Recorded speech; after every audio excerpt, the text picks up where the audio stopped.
Except for the first match India played in South Africa, which India won in Centurion, it has been a series to forget for India as they also lost the ODI series 3-0. Today I'll be telling the key takeaways from the ODI series. Going back to the first ODI, which South Africa won by 31 runs, South Africa won the toss and chose to bat first. The first key takeaway is the Bavuma-Van der Dussen 204-run partnership. After South Africa were in troubled waters, being 3 down for 68, Bavuma and Van der Dussen steadied the ship and stitched up a game-changing partnership. Both batsmen ended up getting a century. While Bavuma got out for 110, Van der Dussen stayed till the end of the innings, scoring 129 not out. Number 2, India's top order success. Shikar continued his brilliant form against his favourite opposition South Africa. He scored 79 runs in just 84 balls. Virat Kohli also looked good for his 50 but has been unable to convert his 50s to 100s. But after his wicket, it leads me to point number 3, India's middle order collapse. This seems to happen too frequently. When your middle order scores 42 runs combined, you have a problem. India's middle order has been their weakness in all 3 formats for the past few years. Because if you see the result of the match, India lost only by 31 runs. If the middle order had contributed more, India could have won the match.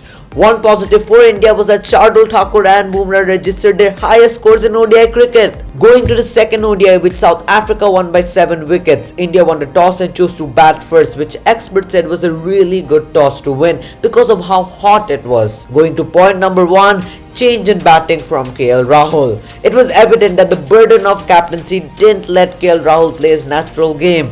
55 of 79 balls, we saw a different KL Rahul batting. Rishabh Pant's 85. Rishabh Pant's counter attack is his strength and weakness. Sometimes he becomes overconfident and reckless and tries to hit from ball 1, just like he did in the third ODI where he got out for a golden duck. But otherwise, his counter-attacking innings puts pressure on the bowlers as he targets the weak bowlers and gives momentum to India, which is exactly what he did for his 85 of 71. Number 3, India's inability to take wickets in the power play. According to stats until 22nd January, since the 2019 World Cup, India have taken the least amount of wickets in the power play, which shows that India were able to dominate the middle overs of the game, which was something they couldn't replicate in this ODI series. Number 4, a perfect run chase for South Africa. South Africa dominated the run chase. Malan and de Kock had a 132-run partnership. Malan scored 92, de Kock scored 78, Bavuma scored 35, and Markram and Van der Dussen scored 37 runs each not out. All batsmen contributed in this run chase, and except when India took back-to-back wickets, India were never in this game. Going to the thrilling last over ODI, which South Africa won by 4 runs, India won the toss and chose to bowl first, which experts like Dale Sain said was a good toss to win because spongy bounce and movement in the first power play was expected from the pitch. Going to point number 1, pride or preparation. India was faced with the choice of playing for pride or to prepare youngsters for the 2023 World Cup in the third ODI, and they decided to use this match to prepare for the World Cup. They brought in Jayant Yadav, Surya Kumar Yadav, Pradesh Krishna and Deepak Chahar. Number 2, Quinton de Kock's century. I was actually happy for Quinton de Kock's century because of all he has been through in the past few months.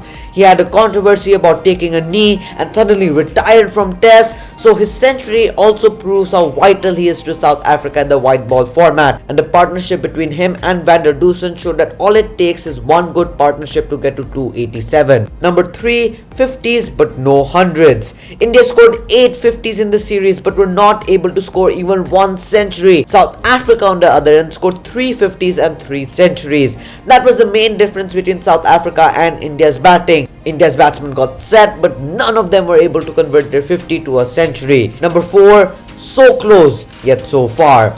Losing a winning match by a small margin in the last over is always painful. India lost the grip of the match. Deepak Chahar tried his best, but India were unable to chase down the total. It was a thriller of a match, but it should have never reached this stage. India should have chased down the total comfortably. South Africa's bowling. Credit has to be given to South Africa for defending this par total. Despite missing their best bowlers Rabada, Nordgay, Shamsi and Jansen, they managed to defend the total. All their bowlers might not have had standout performances, but they played their part. Keshav Maharaj controlled the runs, Dwayne Pretorius bowled brilliantly in the power play and dead. So it was a combination of everyone that contributed to South Africa's success. So that's it for today's video. Don't forget to like the video, share it and subscribe to the channel if you haven't, and vote in my latest polls at community. Tata and adios.